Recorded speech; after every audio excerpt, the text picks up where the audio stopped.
Waktu pas di Libya itu yang kami rasakan itu bukan lagi saya adalah pribadi saya yang tampil, tetapi saya adalah Indonesia.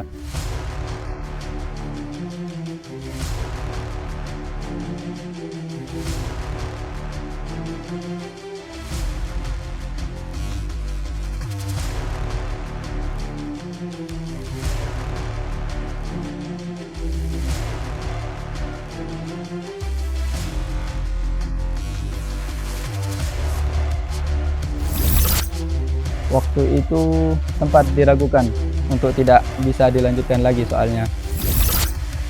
Inna ma'al usri yusra, inna ma'al usri yusra. Tidak ada sebenarnya ujian yang diberikan kepada seorang hamba, melainkan itu ada hikmah di belakangnya.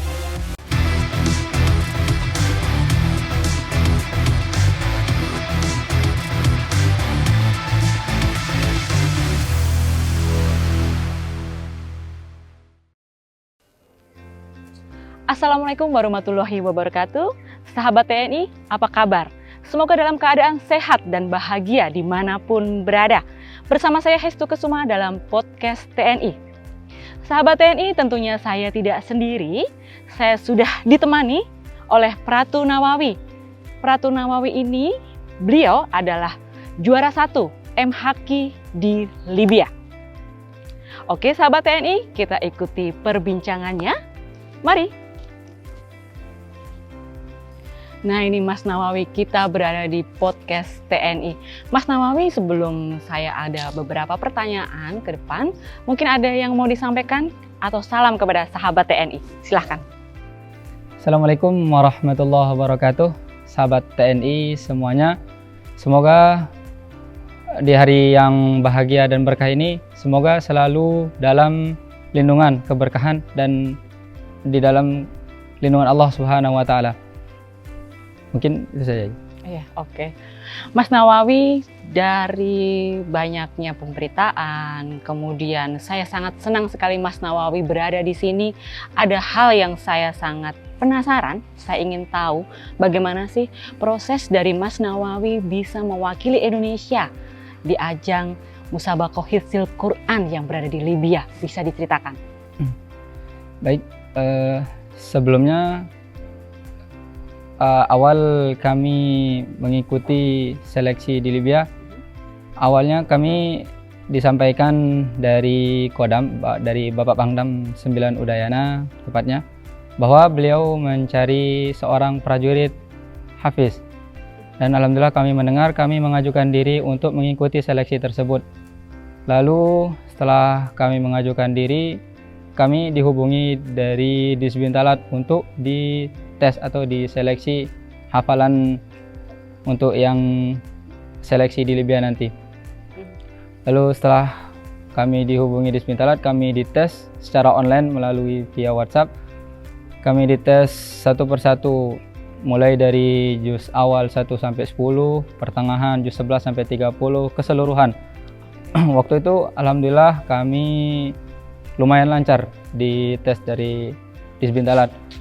Setelah kami dites, lalu pada besok paginya kami disampaikan dari Disbintalat bahwa kami terpilih untuk mengikuti ajang lomba di Libya nanti. Oke, dari Disbintalat ini berapa orang atau memang hanya Mas Nawawi prosesnya dalam seleksi ini? Waktu itu kami disampaikan dari Disbintalat sekitar 40 orang kurang lebih untuk diseleksi dari Angkatan Darat. Dan alhamdulillah semuanya diseleksi. Beberapa orang mohon maaf, ada yang lancar, ada yang tidak lancar. Namun dari Disbintalat sendiri yang seleksi. Jadinya waktu pas kami diseleksi, alhamdulillah lancar. Ketika besok paginya kami mendengar tiba-tiba bahwa kami dinyatakan untuk mengikuti lomba di Libya. Alhamdulillah kami sangat bersyukur, sangat bangga bahwa kali pertama kami mengikuti MHQ di tingkat TNI, itu pun internasional. Oke, MHQ ini dari Angkatan Darat sendiri mengirimkan berapa orang yang berhasil lolos dari proses seleksi itu? Dari Angkatan Darat kemarin 4 orang termasuk kami. 4 orang. 4 orang. Kemudian yang mewakili Indonesia untuk ke Libya berapa orang keseluruhan? keseluruhan total sebanyak 8 orang, 1 orang pendamping, 2 Baik. orang dari Angkatan Udara, 1 orang dari Angkatan Laut, lalu 4 orang dari Angkatan Darat. Di masing-masing angkatan tersebut ada kategori-kategori lomba yang dilombakan di Libya nanti itu, bahwa dari 7 orang yang kami mengikuti ajang lomba itu ada kategori 5 juz, ada kategori 10 juz, lalu 20 juz, lalu 30 juz. Mas Nawawi sendiri? Alhamdulillah kami mengikuti yang 30 juz. Yang 30 juz. Oke, gimana tuh? Di setiap kategori ada 2 orang untuk mewakili kontingen. Jadi kami yang 30 juz 2 orang, 1 orang dari Angkatan Darat, 1 orang dari Angkatan Udara. Begitupun cabang-cabang kategori yang lain. Hanya kategori yang 10 juz saja 1 orang, karena pesertanya kurang memenuhi syarat waktu itu. Makanya yang 10 juz, kategori 10 juz hanya 1 orang saja. Oke, bisa diceritakan bagaimana sih kompetisinya saat di Libya itu? Kompetisi waktu di Libya itu berlangsung hanya 6 hari.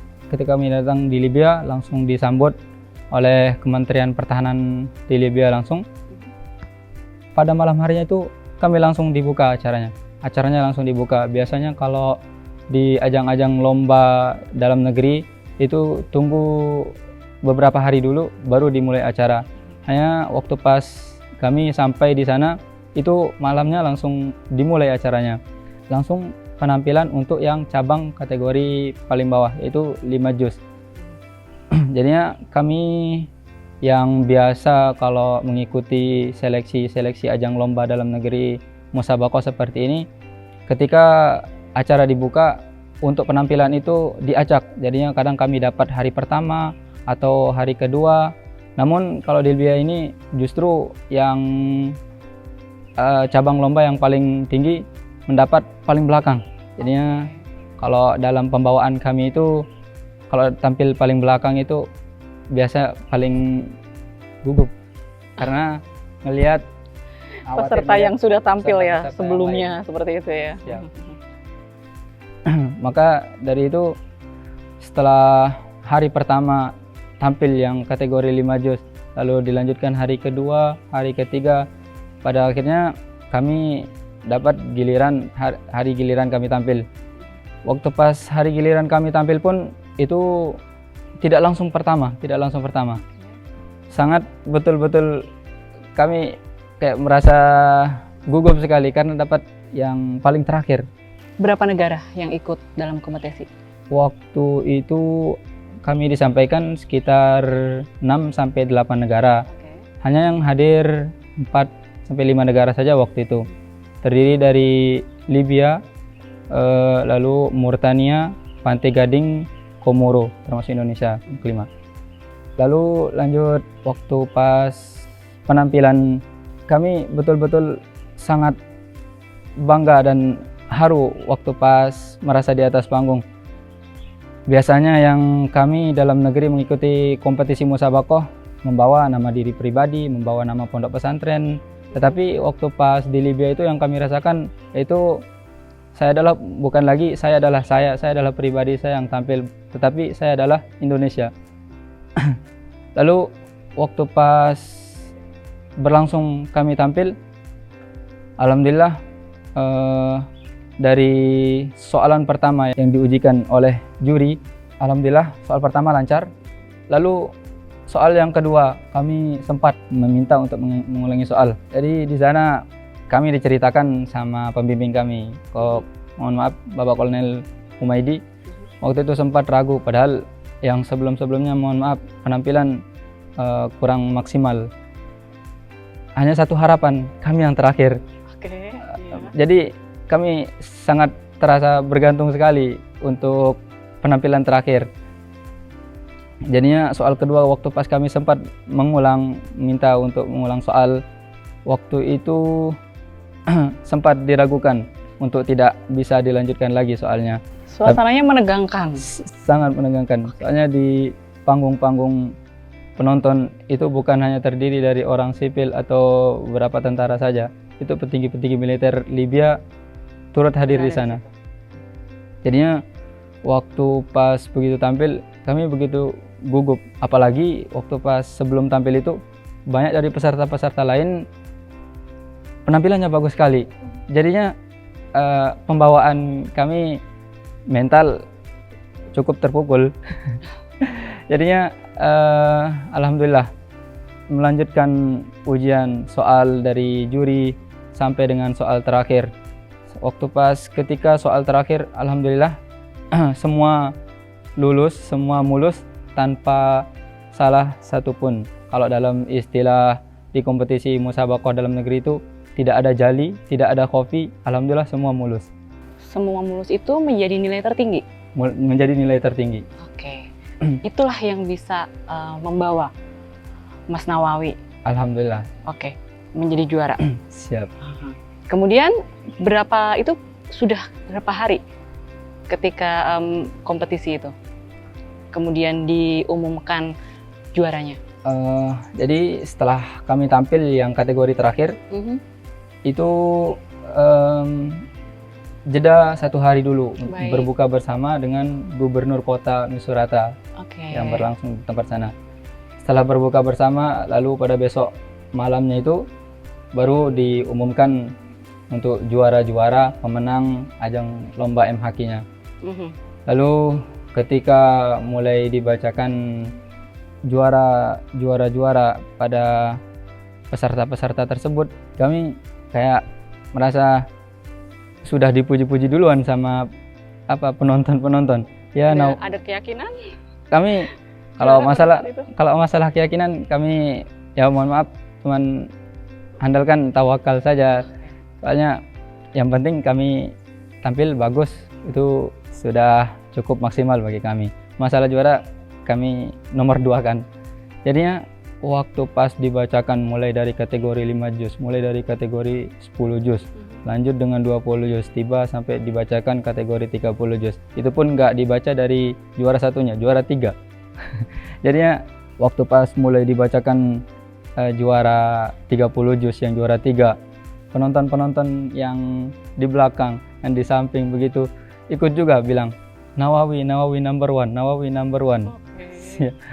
Alhamdulillah kami turut bangga juga setelah para penonton bilang begitu. Ternyata betul, setelah diumumkan juri kami naik panggung mendapatkan juara 1 untuk cabang lomba 30 juznya.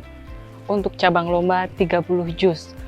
Kompetisi untuk 30 juz itu berlangsungnya seperti apa? Ini 30 juz dalam Al-Quran. Berarti juz 1 sampai juz 30? Alhamdulillah, 1 sampai 30. Dilafalkan atau bagaimana? Kalau dalam mekanisme lomba itu, jadi 30-nya dilombakan bukan dibaca dari juz 1 sampai dengan juz 30. Tetapi hanya beberapa soalan saja. Waktu itu 5 soal saja. Jadi diacak. Misalkan dimulai dari terserah juri. Walaupun dia memulai dari juz tengah atau juz bawah, itu dia bacakan sepenggal kalimat. Kalau misalkan contoh, kalau dalam juz 15, in ahsantum li anfusikum, itu kami bacakan sekitar sampai 1 halaman nanti, 1 halaman. Baru dilanjutkan ke soal berikutnya oleh dari juri melafalkan itu diteruskan sama Mas Nawawi. Oke. Untuk juz 1 sampai 30 juz itu secara acak. Oke, dan semuanya lancar. Alhamdulillah semuanya lancar. Luar biasa. Dan mendapatkan juara 1. Alhamdulillah. Mewakili Indonesia. Luar biasa. Selamat untuk Mas Nawawi. Mas Nawawi, dari perjalanan Mas Nawawi ini mendapatkan juara 1 di Libya, mewakili Indonesia, ada hal yang saya jadi ingin tahu. Bagaimana sih perjalanannya Mas Nawawi pada masa kecil Mas Nawawi, ya kan? Bagaimana sih? Saya ingin tahu tentunya bagaimana background keluarganya. Mungkin bisa diceritakan agar sahabat TNI pun juga lebih mengenal dekat dengan Mas Nawawi ini. Masa kecil kami dimulai dari ditinggal seorang ayah sejak usia 8 bulan.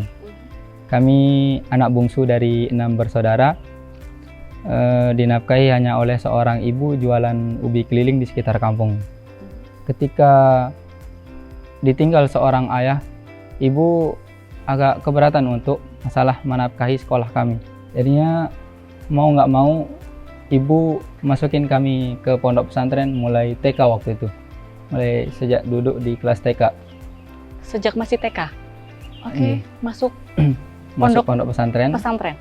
Di daerah mana? Mas di- Nawawi, mohon maaf, lahir besar di mana? Kami lahir besar itu di kota Mataram. Oke. Sampai dengan duduk di usia kelas TK waktu itu, kami sudah mulai dititipkan di pondok pesantren untuk belajar Al-Quran. Sejak usia itu kan biasanya orang masih belum nyaman, TK belum ini tenang. usia 5 tahun? 5 tahun. 5 tahun? 5 tahun, 4 tahun setengah waktu itu. 5 tahun setengah. Ya mohon maaf untuk masih kanak-kanak belum bisa untuk menerima jauh dengan orang tua. Jadinya hal yang paling berat selain kesulitan ekonomi dari orang tua, kami juga berat untuk menerima jauh dengan orang tua, dengan kasih sayang orang tua. Nanti di pondok bagaimana, yang nyuapin makan siapa, yang cuciin baju siapa, masih umur 5 tahun. Masih jauh dari untuk mandiri ya saat itu. Oke. Jadinya kami lanjut dititipkan di pondok pesantren sejak usia TK itu. Beberapa bulan kami tidak nyaman, tidak tenang, sampai kami kabur waktu itu dari pondok pesantren untuk ke rumah. Sampai ke rumah, diantarkanlah ke rumah sama ustadz di pondok sana, diantar ke rumah bahwa anaknya masih belum nyaman, belum bisa nerima. Jadinya butuh ketemu seorang ibu dulu lagi.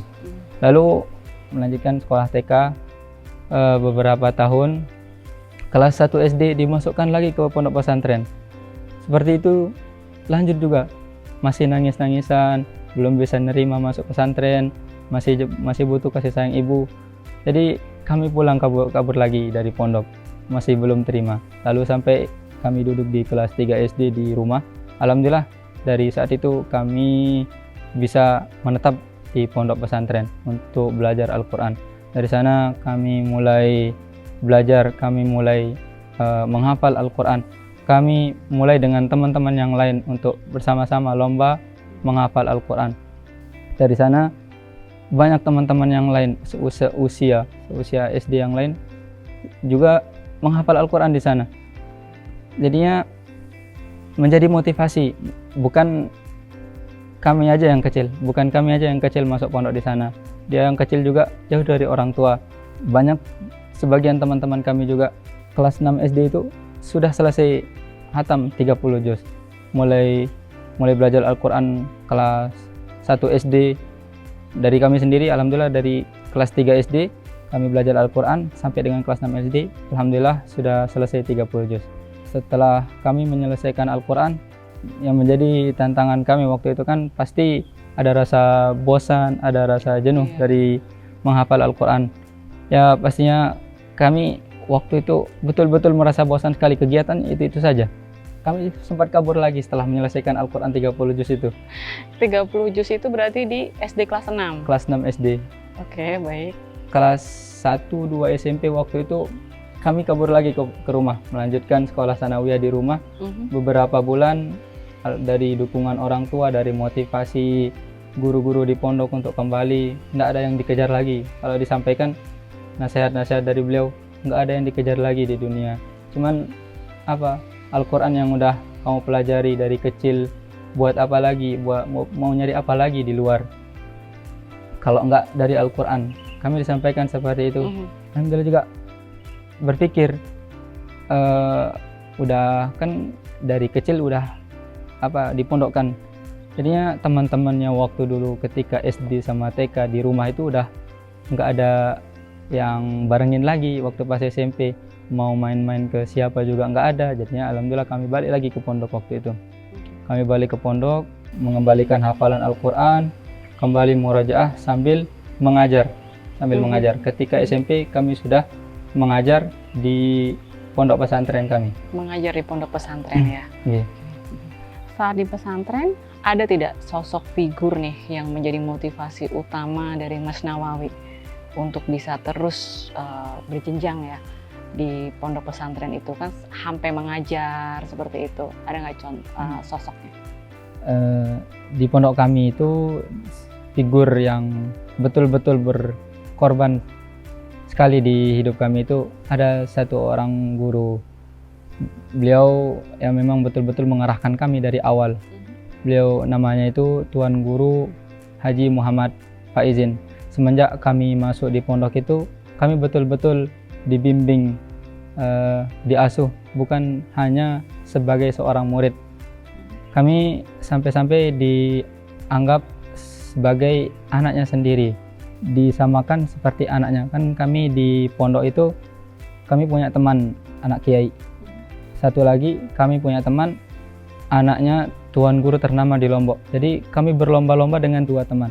Satu orang anak kiai yang punya pondok, satu orang anak kiai yang ternama di Lombok itu. Kami pun alhamdulillah selesai Al-Qur'annya itu barengan dengan bertiga. Makanya kami seperti merasa dirangkul oleh tuan guru Pak Izin di pondok kami. Kami sampai-sampai kalau mau diajak jalan-jalan kemana itu kami juga diajak, bukan hanya anaknya aja yang diajak. Serasa sangat keluarga ya. Siap. Bapak. Seperti itu. Di sisi kami tidak mempunyai seorang bapak di pondok, kami seperti kehadiran seorang bapak sekaligus guru kami di pondok, seperti itu. Jadi kami merasa sangat-sangat bersyukur bertemu dengan sosok guru seperti beliau. Alhamdulillah. Beliau masih di sana? Alhamdulillah sekarang beliau masih melanjutkan pengajaran Al-Quran di pondok sampai dengan sekarang. Nawawi ingin mengucapkan terima kasih kepada sosok bapak, sosok guru tersebut. Kami sangat betul-betul mengucapkan terima kasih sebesar-besarnya pada Bapak Tuan Guru Muhammad Faizin Yakub. Semoga selalu diberikan keberkahan dan selalu dalam lindungan Allah Subhanahu wa Ta'ala dalam setiap langkah untuk menjadikan Al-Quran pedoman hidup di pondok pesantren. Mohon izin, terima kasih banyak. Alhamdulillah. Alhamdulillah. Luar biasa sekali Nawawi. Sosoknya sangat menginspirasi sekali. Nawawi, saya juga ingin tahu bagaimana perjalanan Nawawi ini akhirnya bergabung menjadi TNI. Bisa diceritakan? Awalnya kami belum begitu minat dengan TNI. Dari kami yang background pondok tentu belum banyak tahu, tidak mengenal seperti itu ya. Gimana TNI. Yang dikenal di pondok seorang TNI itu hanya pasukan khusus saja waktu itu, Kopassus. Jadinya kami tidak begitu minat. Setelah beberapa tahun berlalu, kami mendengar rekrutmen jalur santri tersebut. Kami sangat begitu minat bahwa di dalam TNI itu ternyata ada juga orang yang betul-betul memperhatikan masalah Quran.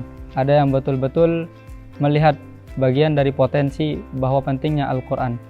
Jadinya semenjak saat itu kami izin ke guru kami. Waktu itu kami belum dapat izin memang dari guru kami. Tetapi karena niat dan keinginan kami begitu besar, keinginan untuk masuk TNI karena mendengar bahwa jalur santri itu ada, kami walaupun nggak dikasih sama seorang guru, tapi kami terus lanjut mengikuti tes tersebut. Setelah kami mengikuti seleksi tersebut, kami mengikuti segala seleksi jasmani, psikologi, kesehatan, dan lain-lain. Waktu pas di tes pantukir daerah, panitia daerahnya, kami alhamdulillah diloloskan ke panitia pusat di Bali waktu itu. Alhamdulillah waktu itu kami diloloskan karena kami mempunyai hafalan juga. Kami mempunyai hafalan 30 juz. Dari itu kami diloloskan ke tingkat pusat. Setelah kami masuk Panpus, bahwa ketika diumumkan untuk kelulusan pendidikan, kami tidak disebutkan namanya, bahwa kami tidak memenuhi syarat di bagian kesehatan. Ternyata betul, waktu pas di pantukir daerah kami memang mempunyai ada kekurangan ada di kekurangan, kesehatan ya ada waktu kekurangan itu. kesehatan di Pantukir daerah. Oke. Jadinya kami bersabar, kami kembali ke pondok, mengajar lagi. Setelah itu kami selain kami mengajar, menghafal, murojaah dan lain-lain, kami terus berlatih lari. Malah waktu pas di pondok itu kami dikira paling aneh. Berlatih fisik ya? Sendiri. Okay. Soalnya yang paling minat untuk masuk TNI itu kami hanya sendiri. Okay. Teman-teman yang lain, penghafal Quran yang lain, teman-teman begitu tidak ada yang ingin. Cuman kami aja dilihat lari setiap hari Sabtu, Jumat, Minggu, Sabtu, Minggu begitu kami lari, dikirain ya mohon maaf nggak biasanya, soalnya nggak biasa di pondok kan. Biasa kalau Sabtu Minggu ada penyengukan orang tua dari orang tua kalau di pondok itu. Jadinya ketika penyengukan orang tua kan kami kadang juga orang tua tidak datang, makanya kami sempatkan untuk tetap berlatih. Kami lanjut mengikuti tes yang tahun berikutnya. Oke. Tes lagi, mencoba lagi. Mengikuti tes lagi.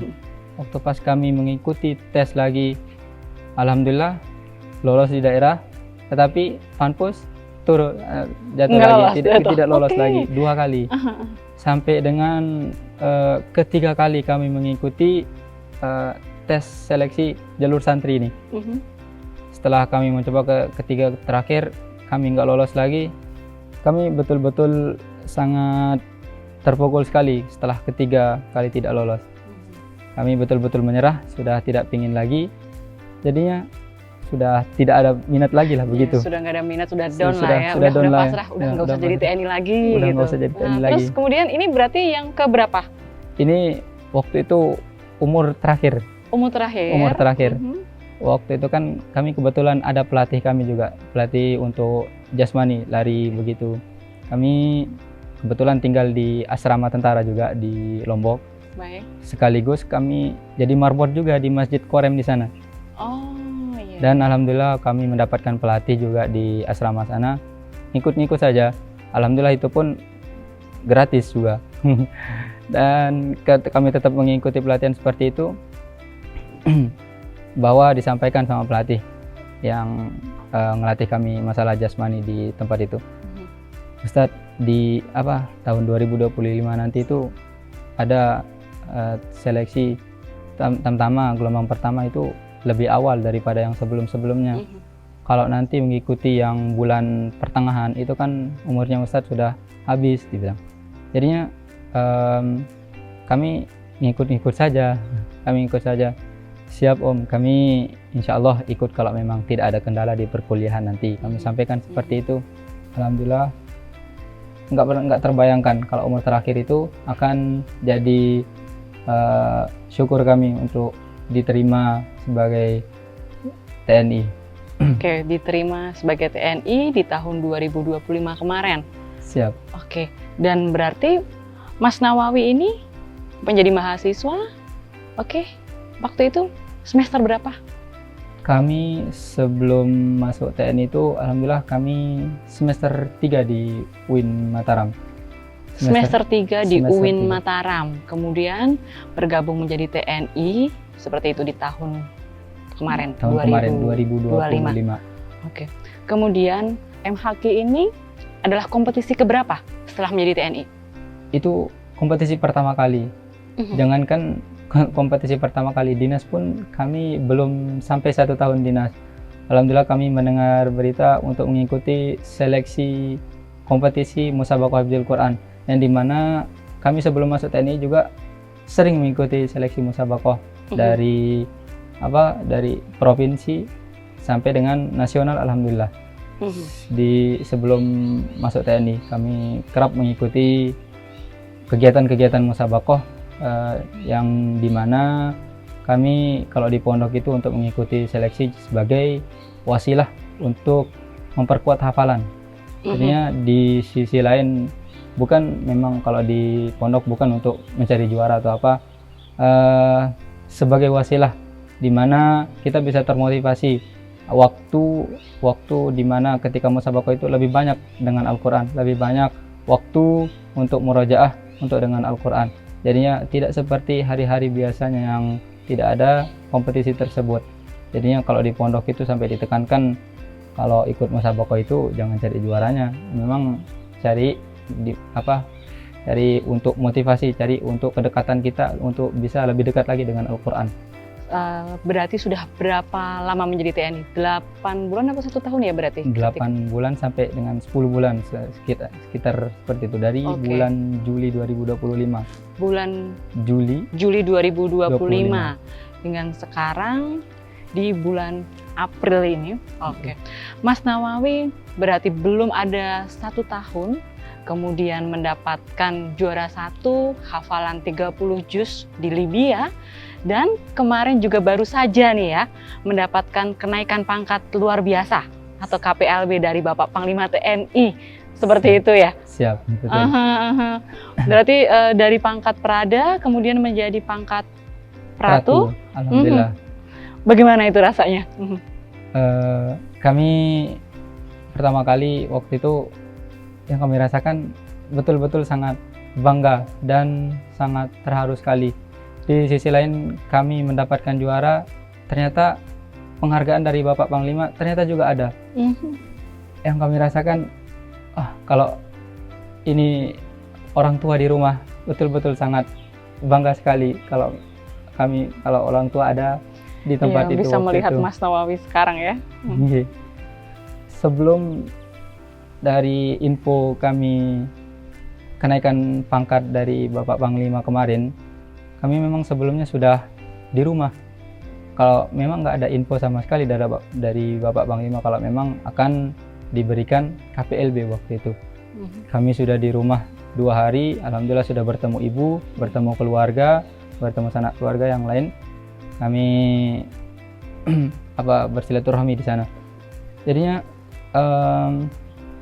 waktu pas begitu 2 hari kami di sana, kami tiba-tiba ditelepon lagi dari Puspintal bahwa ada penghargaan dari Bapak Panglima atas prestasi juara 1 MHQ yang di Libya kemarin.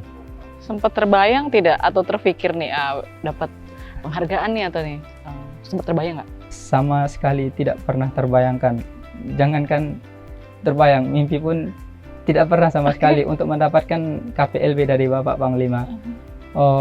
Kalau di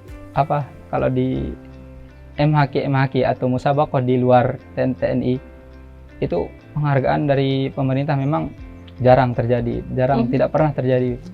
Kami juara 1 di provinsi, kami juara 1 di tingkat kota, itu sangat jarang apresiasi dari pemerintah. Tetapi di TNI selain mendapatkan juara, selain mendapatkan hadiah di ajang lomba, kami juga mendapatkan KPLB dari pimpinan. Alhamdulillah, kami sangat-sangat berterima kasih, bangga, dan sangat haru.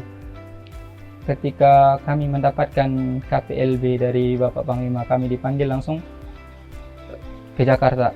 Setelah kami di Jakarta, acaranya tanggal 26 kemarin. Tanggal 26 kemarin, itu pun berlangsung dengan para perwira tinggi di TNI. Di balik itu ternyata ada KPLB juga dari pangkat terendah di tentara, di mana yang tidak pernah terbayangkan seorang Prada yang belum 1 tahun dinas bertemu dengan 01 TNI di tempat itu. Kalau dalam aturan TNI kan, ya mohon maaf, di mana seorang Prada bisa bertemu langsung dengan Bapak Panglima ya. Justru kami yang waktu itu langsung bisa berdiri di hadapan Bapak Panglima. Bahkan bukan berdiri saja, diberikan anugerah kenaikan pangkat luar biasa yang belum minus 1 tahun. Itu hal yang cukup sangat luar biasa bagi kami. Oke. Mas Nawawi, dari perjalanan hidup dari masa kecil Mas Nawawi sampai dengan titik sekarang ini, tentunya banyak pelajaran hidupnya. Bagaimana sih bisa diutarakan tidak untuk makna terbesar dari perjalanan dari Mas Nawawi ini? Bisa disampaikan ke sahabat TNI? Jadi makna terbesar yang kami ambil dari hidup yang kami jalani, dari hidup yang sederhana, dari hidup yang serba berkecukupan, ditinggal orang tua sejak usia 8 bulan, kami mengambil hikmah dari sepenggal ayat di Al-Quran, di surat Al-Insyirah yang berbunyi fa inna ma'al usri yusra, inna ma'al usri yusra. Sungguhnya bersama kesulitan ada kemudahan, bahwa setiap ujian, setiap kesulitan yang diberikan kepada seorang hamba, bahwa itu adalah sebuah hikmah yang akan diberikan di masa depan seorang hamba itu. Jadi tidak ada sebenarnya ujian yang diberikan kepada seorang hamba, melainkan itu ada hikmah di belakangnya. Ya, suatu ayat yang menjadi motivasi dan itu yang melandasi dari kebermaknaan hidup dari Mas Nawawi ini ya. Luar biasa Mas Nawawi. Kemudian saat ini ada yang ingin disampaikan untuk kepada sahabat TNI atau orang-orang yang berperan dalam hidup Mas Nawawi? Tentu ada. Kami mengucapkan terima kasih sebesar-besarnya atas perhatian dan motivasi yang diberikan kepada kami. Ucapan terima kasih ini kami sampaikan kepada Bapak Panglima TNI, Bapak Kasat, Bapak Pangdam 9 Udayana, Bapak Kapus Bintal TNI, Bapak Kadis Bintalat. Begitu juga dengan Ustadz Hadi Hidayat, Ustadz Ulil Absor, dan guru-guru yang di Pondok Pesantren Tahfiz Al-Furqan senantiasa masih mengajar santri-santri di sana. Oke, Mas Nawawi, kita juga dari podcast TNI mengucapkan terima kasih sudah bisa hadir, sudah bisa berbagi cerita yang sangat menginspirasi untuk kita semua. Alhamdulillah, suatu kebanggaan juga bagi kami turut hadir dalam podcast TNI ini. Bukan hal yang biasa, tentu kami juga sangat bangga dari diri kami pribadi. Kami ucapkan terima kasih kembali kepada podcast TNI. Baik, sama-sama.